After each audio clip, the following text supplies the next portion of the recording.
Marie-Amélie Le Fur, bonjour, bonjour. Bonjour. Soyez la bienvenue au petit déjeuner de Devenir pour agir. Merci d'avoir accepté mon invitation, malgré ces temps difficiles, mais surtout merci d'avoir accepté mon invitation parce que vous êtes en plus en pleine préparation pour les JO. Donc vous m'avez accordé de quelques de vos minutes et je vous en suis profondément reconnaissant. Merci beaucoup. Alors je voudrais commencer par une citation. Un jour, on demandait au médecin Carl Gustav Jung, on lui posait la question qui êtes-vous? Et voilà quelle fut sa réponse. Je ne suis pas ce qui m'est arrivé, je suis ce que je décide de devenir. Marie-Amélie Le Fur, à votre tour, qui êtes-vous et qui décidez-vous de devenir? Je trouve que cette citation, effectivement, elle est très belle et je pense que c'est ce message-là qu'on doit porter à la jeunesse et aux jeunes. C'est finalement, peu importe ce que l'on fait, peu importe ce qui nous arrive, l'important est toujours de rebondir pour finalement s'emparer des situations qu'on vit. Et je pense que ce discours, il fait totalement écho à ce qu'on est en train de vivre. Et ça fait aussi écho à mon histoire parce qu'on pourrait effectivement me caractériser en disant que je suis cette athlète qui, à l'âge de 15 ans, a perdu une jambe. Mais en tout cas, je l'espère, je suis bien plus que ça. Voilà, je pense que je suis quelqu'un qui aime la vie, qui aime les défis. C'est aussi pour ça que j'ai accepté, je crois, cet entretien aujourd'hui.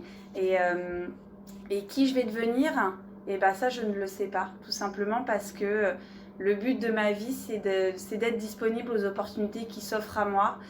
Il y a 2 ans, je n'aurais jamais pensé être présidente du comité paralympique. Il y a un peu plus de 15 ans, je n'aurais jamais pensé faire les Jeux paralympiques.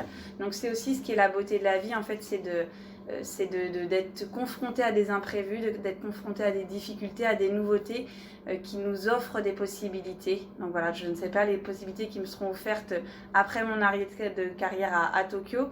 En tout cas, ce que j'ai envie de faire, c'est d'être heureuse et c'est de vivre pleinement chaque minute qui m'est donnée de vivre dans cette vie qui est juste magnifique et trépidante. Ah, magnifique message. Est-ce que vous pourriez en quelques mots voilà, nous raconter les grandes lignes de votre carrière? Donc au début, j'ai une enfance, en fait, on va dire très classique. Voilà, je suis élevée par mes parents aux côtés de ma grande sœur dans des valeurs de la famille, les valeurs du sport, puisque très jeune, en fait, je vais commencer l'athlétisme sur demande de ma grande sœur. Donc à l'âge de 6 ans, je chausse les chaussures pour rejoindre les terrains d'athlétisme. Pas avec grande passion au début, c'était voilà, pour faire plaisir que j'y allais. Et puis petit à petit, finalement, je commence à prendre plaisir dans ce sport. Pour être honnête, parce que j'y ai de la réussite. Voilà, je suis en capacité de mener des projets, de les réussir, et c'était épanouissant pour moi. Mais aussi parce que j'y trouve un lien social très fort. Je fais de très belles rencontres dès le plus jeune âge dans ce circuit sportif, mais pas du tout avec l'ambition d'en faire mon métier. Moi, à l'époque, et notamment à l'âge de 10 ans, je décide de devenir sapeur-pompier professionnel. Véritablement, voilà. C'est au-delà d'être une passion, c'est une véritable ambition. Pour moi, c'est un métier qui correspond à mes valeurs, qui correspond à mes envies. Et j'intègre à l'âge de 11 ans l'école des jeunes sapeurs-pompiers, donc qu'on fait en parallèle du circuit scolaire classique pour apprendre le métier de pompier. Et malheureusement, on peut le dire comme ça, ou peut-être heureusement, je ne sais pas, le 31 mars 2004, je suis victime d'un grave accident de la circulation. Je suis renversée par une voiture, accident à la suite duquel je dois être amputée d'une jambe quelques jours plus tard. Vous étiez en scooter, c'est ça? J'étais en scooter, exactement. C'est une voiture en centre-ville qui m'a coupé la route. À la suite de ça, malheureusement, voilà, les médecins sont contraints de m'amputer quelques jours plus tard. Mais par la force de mon entourage, par je pense aussi cette capacité à aimer la vie, et bah, très vite je décide de rebondir parce qu'en fait indirectement je veux pas être responsable du fait de gâcher ma propre vie et de gâcher celle de mon entourage. Voilà. Cette tristesse en fait qui régnait à ce moment de l'accident dans mon cercle familial, c'était très pesant pour moi, c'était pas quelque chose dont j'avais l'habitude et j'avais pas envie de ça pour ma famille, pour mes parents, pour ma sœur. Donc très vite, en fait, je comprends que j'ai les cartes en main, j'ai la possibilité de faire en sorte que cette vie, elle soit effectivement différente de celle que j'avais imaginée, mais qu'elle soit pas moins belle. Et comme le métier de sapeur-pompier s'était terminé en raison de cet accident, je décide de me reconstruire au travers de cet autre moteur de vie qui est le sport, qui est l'athlétisme. Et au fil des années, finalement, de réapprendre à recourir, d'embrasser une carrière d'athlète de haut niveau et après d'avoir cette ambition et ce projet de devenir championne paralympique, chose que nous atteignons en 2012, puis une seconde et une troisième fois en 2016. Et après, finalement, c'est le parcours de vie d'une simple athlète de haut niveau, c'est-à-dire des entraînements au quotidien. C'est aussi un engagement au-delà du mouvement sportif, dans le mouvement associatif et notamment dans le mouvement du sport handicap, parce que je voulais... je pense rendre un petit peu de tout ce que j'avais reçu tout au long de ma carrière et notamment au moment de l'accident où on a été énormément soutenu. Et ce qui m'a amené en 2018 à mettre en parenthèse ma carrière professionnelle chez EDF pour prendre le poste de présidente du comité paralympique. Vous avez été nommée par Emmanuel Macron ou comment? Pas du tout, en fait c'est une élection, donc le comité paralympique, on est élu par les administrateurs et les membres du comité paralympique, donc j'ai été... on m'a gentiment soufflé le fait que je pourrais devenir candidate. Pour être honnête, c'était quelque chose que je n'avais pas du tout pensé ou imaginé à l'époque parce que j'étais en carrière sportive, j'avais des projets familiaux à cette époque-là, j'étais salariée chez EDF et cette vie finalement me convenait bien. Mais je l'ai dit tout à l'heure, je crois que j'aime les défis et quand Emmanuelle Assmann, qui est la présidente du comité paralympique, m'a annoncé sa démission et dans la foulée m'a dit voilà, je pense que tu es un bon profil. Ça m'a questionnée. Au début, j'ai dit non parce que je ne me sentais pas à la hauteur, parce que c'est beaucoup de responsabilités, parce que être à la tête d'un mouvement qui a cette importance dans votre vie, c'est très engageant. Et puis au fil des discussions, au fil des rencontres, finalement, j'ai décidé de me lancer dans cette aventure et j'y ai pris énormément de plaisir, beaucoup de bonheur et j'espère apporter au mouvement paralympique le meilleur de ce qu'il a besoin actuellement et dans un futur proche. Vous portez un discours à la fois magnifique, on a envie de vous suivre, on a envie de courir avec vous. Je vois que vous avez apporté je ne sais pas comment vous pouvez les présenter. Alors c'est des prothèses de course ou des lames. Généralement on appelle ça classiquement des lames. Donc c'est vraiment le matériel spécifique pour la course. Donc on a deux modèles. On a le modèle vraiment compétition et ça c'est un modèle un peu plus, on va dire, grand public qui permet de reprendre l'activité sportive. Ça paraît tout simple comme ça, mais en fait ces prothèses, c'est ce qui me permet au quotidien d'exprimer mon art, de prendre du plaisir et surtout de prendre du plaisir dans le respect de mon corps. Parce qu'avec les prothèses de vie de tous les jours, dans la mesure où on n'a pas ce mécanisme du ressort et de ce renvoi d'énergie, et potentiellement on va avoir beaucoup plus de mécanismes de compensation par le corps et plus de fragilité au long terme. Donc ces prothèses, c'est à la fois du confort, c'est à la fois de la performance et c'est aussi pour moi la capacité à pouvoir faire du sport durablement dans le temps. Parce que c'est important pour moi effectivement, même si je suis sportive de haut niveau, même si on sait que les heures d'entraînement, c'est de l'irrespect corporel, d'essayer dans cet irrespect de respecter le plus possible mon corps en lui donnant du sommeil, en lui donnant l'alimentation dont il a besoin et surtout en utilisant du matériel qui est adapté dans la durée. On va reparler de l'irrespect tout à l'heure, mais je ne sais pas, peut-être vous l'avez lu ce livre en 2019, Boris Cyrulnik et Philippe Bourse, le médecin et le psychologue, ont coécrit un livre intitulé Sport et résilience. Et je crois que vous êtes la femme de la résilience, si je puis m'exprimer ainsi. Et dans ce livre, il pose plusieurs questions, dont une hyper importante, je trouve. Comment inclure davantage les athlètes atteints de handicap dans les épreuves de haut niveau? Et il souligne que les sportifs ont beaucoup à nous apprendre, ce qui permet de surmonter l'adversité, ce qui permet aussi de surmonter le regard des autres. Parce que je crois que peut-être, je ne sais pas si vous pouvez en témoigner, mais comment avez-vous vécu le regard des autres face à votre handicap après votre accident et que dans les avec tous les championnats que vous faites? En fait, je pense que, parce que moi, il faut remettre dans le contexte que mon accident, je l'ai eu au moment de l'adolescence. Ce moment où finalement, le regard de l'autre peut compter beaucoup. Oui, c'est ça. Vous avez énormément de changements corporels, de bouleversements. Donc c'est déjà une période qui, dans la vie de toutes les personnes, n'est pas une période facile. Et je pense véritablement que le sport m'a beaucoup aidé dans cette période-là et m'a énormément aidé après l'accident à m'affirmer en tant que femme en situation de handicap. Tout simplement parce que lorsque j'étais sur le temps sportif, j'enfilais cette prothèse qui est très particulière, que les gens à l'époque n'avaient pas du tout l'habitude de voir, ne connaissaient pas. Mais finalement, ces regards qui se posaient sur moi lorsque j'étais sur l'acte sportif, ils ne me dérangeaient pas, ils ne me faisaient pas mal, ils ne me blessaient pas, parce que je me disais que de toute façon, j'étais en train d'accomplir quelque chose d'extraordinaire, c'est-à-dire reprendre le sport après un accident. Donc j'avais terriblement confiance en moi dans l'acte sportif. Et puis je me disais aussi que les gens ne me regardaient pas moi, ils regardaient la prothèse parce qu'elle était particulière.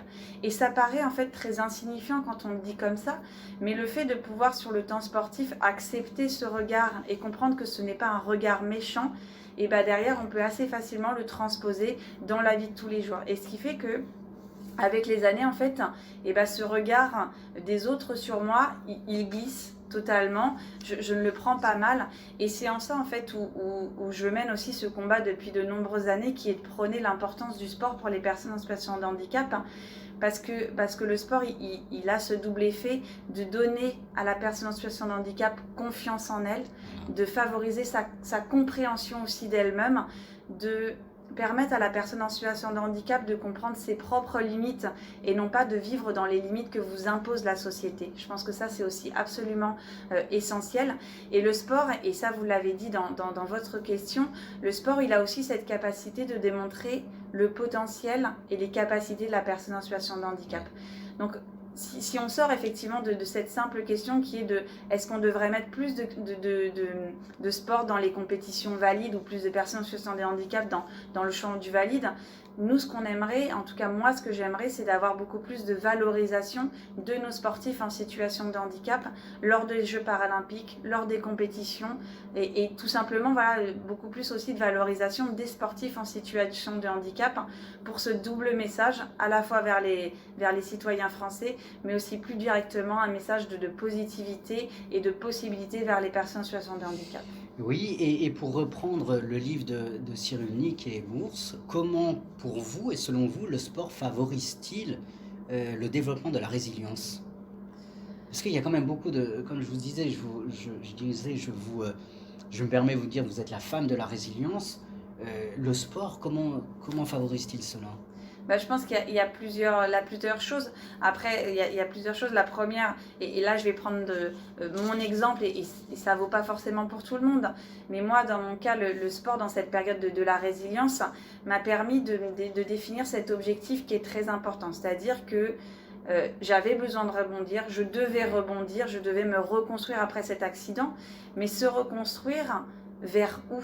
Vers quoi? Voilà. Et finalement, le sport a été ce moteur, a été cet objectif qu'on a pu verbaliser, qu'on a pu matérialiser et qui a permis en fait de donner un chemin à la résilience, qui a permis de tracer cette route vers l'acceptation du handicap et au-delà effectivement d'avoir cet objectif qui était matérialisé, il y avait véritablement aussi une capacité à se comprendre en tant que personne en situation de handicap, et dès l'instant que l'on se comprend, dès l'instant que on arrive à se réapproprier ce nouveau schéma corporel, on s'accepte mieux et derrière on est beaucoup plus en capacité de rebondir et d'avancer avec finalement ce nouvel être que le handicap nous a donné d'être. D'accord. Alors, vous parlez d'un schéma corporel. Je voudrais essayer de faire le lien entre le corps et l'âme. Et pour cela, Jean-Jacques Rousseau, faisait le lien lui-même entre le corps et l'âme du sportif. Et voilà ce qu'il disait, je le cite: «Il faut que le corps ait de la rigueur pour obéir à l'âme. Plus le corps est faible, plus il commande. Plus il est fort, plus il obéit.» Marie-Amélie Le Fur, quel est selon vous le rapport que doit entretenir le corps du sportif avec son âme? Alors avec son âme, je ne sais pas parce que je ne saurais pas véritablement la définir. En tout cas, ce que je peux dire, c'est que le sportif doit véritablement avoir une alchimie entre son mental, ses envies et ce qu'il est physiquement. Et effectivement, la préparation physique du sportif, elle est absolument essentielle. Mais la préparation mentale l'est tout autant parce que un sportif, il a beau être prêt physiquement le jour J, si mentalement, si moralement, il n'est pas au clair dans son projet, si mentalement le jour J, il n'est pas capable de lâcher prise et finalement de laisser à ce corps cette capacité de s'auto-exprimer, et ben la performance sportive, elle ne sera pas magique, elle ne sera pas pleine et finalement elle ne permettra pas aux sportifs d'être totalement libérés. Donc c'est toute la complexité, je trouve, du sportif de haut niveau, c'est de trouver ce juste équilibre entre la place du corps, entre la place du mental et dans les périodes d'entraînement, dans les périodes de compétition, l'équilibre à trouver n'est pas forcément le même. Et c'est pour ça en fait effectivement qu'on voit de plus en plus peut-être aussi de sportifs qui ont des carrières qui durent. Voilà, de plus en plus on a des sportifs qui durent à 32, 33, 35 ans.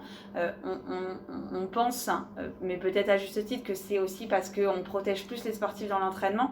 Mais je pense aussi c'est parce que finalement ce rapport au corps et ce rapport au mental du sportif est beaucoup plus maîtrisé et finalement cette notion d'expertise, de connaissance de soi et du lâcher prise permet à des sportifs d'être présents plus longtemps parce qu'avec moins d'entraînement on peut, dès l'instant que l'on se connaît bien, finalement continuer à exprimer des performances qui permettent de rester des athlètes de très haut niveau.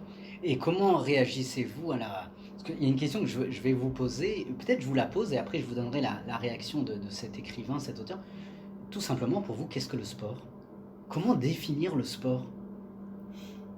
Non pas être sportif, mais le sport en lui-même. Le sport, pour moi, c'est la capacité d'expression de soi-même. Une capacité d'expression physique, une capacité d'expression mentale. Voilà. Alors c'est peut-être une définition très réductrice du sport, mais moi j'ai envie de le définir ça parce que déjà de le définir comme ça permet de le sortir totalement de la notion de sport-loisir, sport-compétition. Et pour moi, le sport, c'est une véritable expression de soi-même. En tout cas, c'est une capacité finalement, en tout cas, voilà, c'est un levier pour s'exprimer en tant que personne, en tant qu'être, mais que ce soit sur le côté physique, que ce soit sur le côté mental, que ce soit sur le côté social. Et le sport a toutes ces vertus-là. Parce que je crois que vous rejoignez la définition de l'auteur et l'écrivain Jean Giraudoux, qui, je le cite, affirme: le sport consiste à déléguer au corps quelques-unes des vertus de l'âme. Et il parle des vertus, il souligne que ce soit l'énergie, l'audace, la patience. C'est le contraire de la maladie. Autrement dit, l'énergie, l'audace et la patience. Comment réagissez-vous à cette définition? Bah moi, je suis totalement en accord avec ça parce qu'effectivement, le sport nous permet de développer énormément de vertus et ces vertus finalement que l'on trouve au travers du sport, encore une fois, que ce soit du sport loisir ou du sport compétition, tout dépend le modèle intrinsèque qui correspond à la personne, permet d'avoir ce développement-là. Et après, mais voilà, parce qu'il fallait peut-être la résumer, heureusement, le sport, c'est pas simplement ces trois vertus, c'en est beaucoup d'autres.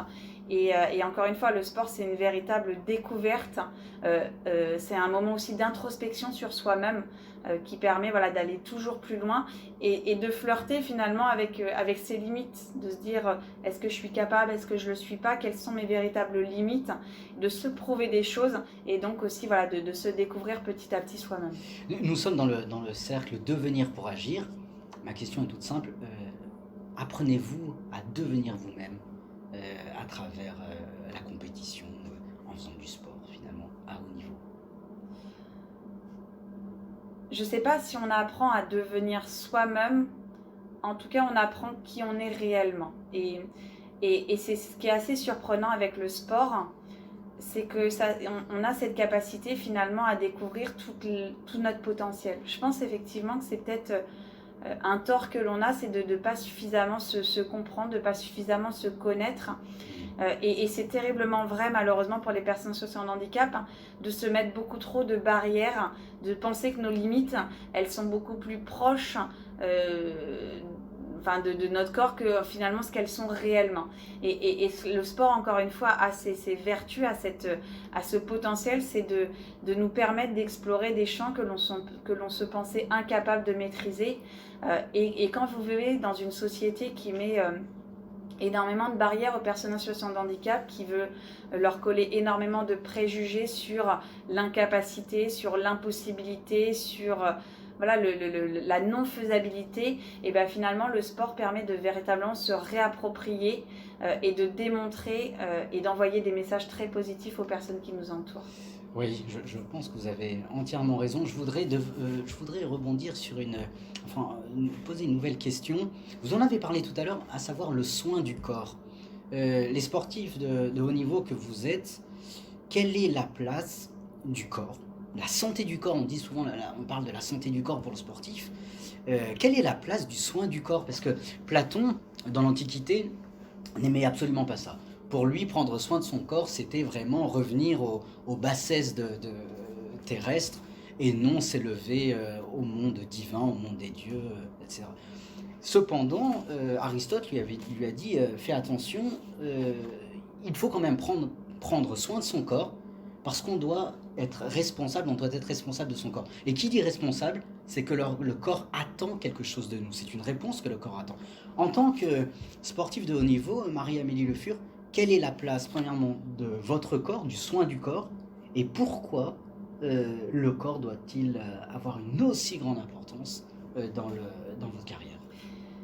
Alors l'importance du corps, elle est facile à dire. C'est que le sport, c'est notre outil, le corps, c'est notre outil de travail. Si on le maltraite, si on le blesse, on ne peut plus faire notre travail qui est d'être sportif de haut niveau. Par contre, la relation qu'on a avec notre corps, pour moi, c'est une relation donnant-donnant. À un moment donné, on ne peut pas demander tout le temps au corps de nous donner le meilleur de lui-même, de nous donner ses pleines capacités, ses pleines possibilités, si derrière, on ne le respecte pas. Donc, on a aussi besoin, nous, en tant que sportifs de haut niveau, de nourrir ce corps positivement, de lui donner ce repos qui est nécessaire à sa reconstruction, de lui donner les nutriments qui sont nécessaires à sa construction, à sa structuration et à son développement. Donc c'est vraiment une relation voilà, de donnant-donnant, et surtout c'est une relation qu'on doit construire dans la durée, parce que ce corps, au-delà d'être un outil de travail, c'est quelque chose dont on a besoin au quotidien, et surtout on a besoin dans la durée. Et si sur un temps très court on ne respecte pas suffisamment ce corps, ce capital santé, bah finalement malheureusement on va le payer aussi dans le futur. Donc moi je mets beaucoup de place dans le soin du corps, non pas dans sa version médicalisée, puisque je fais pas appel à des kinés, je fais pas appel à toutes les techniques de cryothérapie qu'on connaît actuellement, parce que c'est pas mon modèle de sportif de haut niveau. Pour moi, respecter le corps, c'est lui donner le sommeil dont il a besoin pour se reposer, pour se reconstruire, pour se régénérer. C'est lui donner l'alimentation et l'hydratation qui est absolument nécessaire. Donc c'est des méthodes qui sont très simples, mais qui pour moi en fait correspondent à ce qu'il a besoin pour que derrière il soit en capacité sur les moments d'entraînement qui représentent quand même un volume horaire assez conséquent par semaine, et qu'il soit en capacité de me donner 100% de ses pleines possibilités. Voilà, donc c'est des alternances entre des temps très importants et des temps où moi je vais prendre soin de lui, mais encore une fois par des méthodes très naturelles. Une toute petite question, combien d'heures d'entraînement vous faites par jour en prévision des JO? On est globalement entre 3 et 6 heures d'entraînement par jour. Ah oui. Sachant que moi, j'ai quand même un jour off dans la semaine qui est mon dimanche. Voilà, c'est la chance que j'ai depuis que je suis devenue maman, c'est d'avoir ce jour-là qui est totalement dédié à ma famille. Donc on est sur des volumes horaires effectivement qui représentent entre 18h et 20h par semaine. Tout cela à concilier aussi avec une vie professionnelle, puisque je ne suis pas athlète à plein temps. Oui, vous travaillez à EDF, non? Chez EDF. Alors j'ai travaillé effectivement pendant 5 ans chez EDF avec un aménagement de l'emploi du temps, ce qui me permettait de préparer sereinement l'avenir. Et là on revient à cet équilibre qu'on doit trouver entre le corps et l'esprit. Et pour moi, j'avais besoin effectivement d'avoir quelque chose à côté du sport pour être pleinement épanouie dans mon schéma de femme, dans mon schéma de personne avec des interactions sociales. J'avais besoin aussi de trouver au travers du travail Et depuis 2018, je suis présidente du comité paralympique. Donc en ça, voilà, je suis mise à disposition par mon employeur qui est EDF pour occuper cette mission en parallèle du sport de haut niveau. Je crois que vous avez résumé, je ne sais pas si vous connaissez le Philip Roth, l'écrivain américain, qui affirme, et je crois que ça rentre complètement dans ce que vous venez de dire, en sport, il y a les 3 D. La détermination, la disponibilité et la discipline. Vous venez de parler de la disponibilité, que vous étiez disponible, etc. Vous êtes complètement déterminé, n'est-ce pas? Et le sport est une discipline à part entière qu'il faut avec beaucoup de rigueur et beaucoup de... Je crois que vous incarnez ces 3D peut-être dans votre... en tant que sportif de haut niveau. Je ne sais pas ce que vous en pensez. Alors je ne sais pas si je les incarne totalement. En tout cas, je pense qu'effectivement, c'est une belle recette du succès, ces 3D, parce que voilà, c'est encore une fois, c'est ce juste équilibre entre l'abnégation, la détermination, le travail, le respect, et c'est de trouver voilà, ce juste équilibre dans tout ce que demande le sport de haut niveau au quotidien en termes de nombre d'heures d'entraînement, entre voilà, le juste équilibre entre le travail et le repos. Donc voilà, moi je pense qu'effectivement ce 3D c'est peut-être la recette du succès qu'on devrait présenter très tôt dans les carrières de nos athlètes de haut niveau. Et pour moi c'est aussi...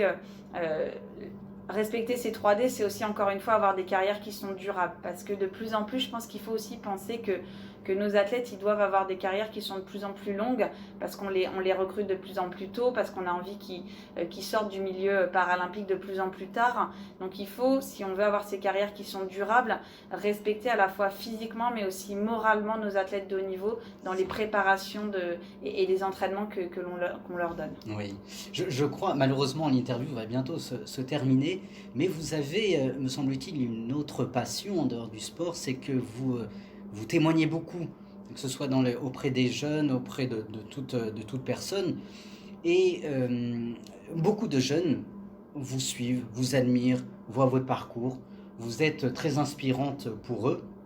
Et je voudrais citer Nelson Mandela. Nelson Mandela qui affirme: l'éducation est une arme puissante pour faire évoluer les mentalités et transcender les différences. Et le sport est une source d'inspiration, de dépassement, de tolérance et d'apprentissage du respect de la jeunesse. Ces 2 éléments participent à créer une société plus juste et plus fraternelle. Marie-Amélie Le Fur, beaucoup de jeunes vous suivent, écoutent ce que vous dites. Quel est aujourd'hui le message d'espérance que vous pouvez leur adresser?